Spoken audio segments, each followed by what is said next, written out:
Okay, so here's the part two of the Surger explanation. If you haven't caught part one of what actually happens behind the scenes in the Surge room, definitely check that out first.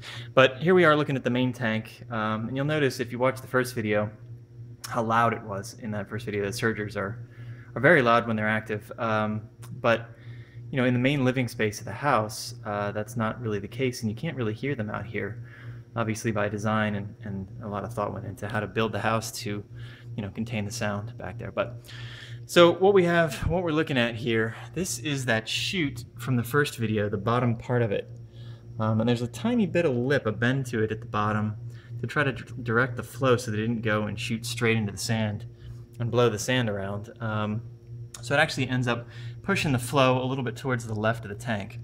Now, you'll notice a lot of bubbles are reintroduced when the water falls down the chute, more than I would like, but in the end it's, I guess, unavoidable and something that I'm willing to live with. But what we have is variability to the flow. Typically the flow is gentle and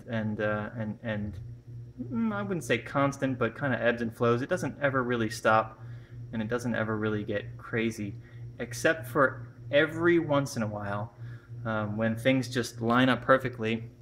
Either all of the surge chambers will be on a fill cycle at the same time, in which case there'll be almost no flow coming down into the tank here. And then every once in a while, all the surgers will kick off at once. And when that happens, it is tsunami style. It's extreme. And for that reason, actually, is this wave break here in the middle. So it's just a huge amount of rock. It's actually constructed of concrete, and it's completely hollow. And then has live rock glued to the outside to kind of give it a less fakey feel to it.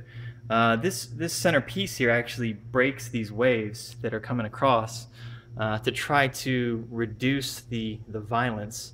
And you can still see, the xenia here is just getting crushed sometimes when there's a wave going. There's a lot of very fast flow that goes over the top center piece here.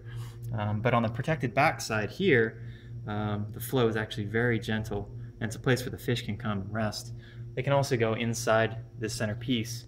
There's a huge cave in there where they can also kind of get out of the flow and rest. But most of the time, they like to hang out in the fast-moving section and exercise, as it were. You can actually see here, this is probably one of the lower flow times. Typically, when a flow goes down so low, we can expect sort of a great increase in flow because the surgers, several of them are probably on a fill cycle, and then they'll probably line up and be on a dump cycle at more or less the same time. So that's about it for how the Surger works. Hope you enjoyed the explanation, and feel free to hit me up with questions.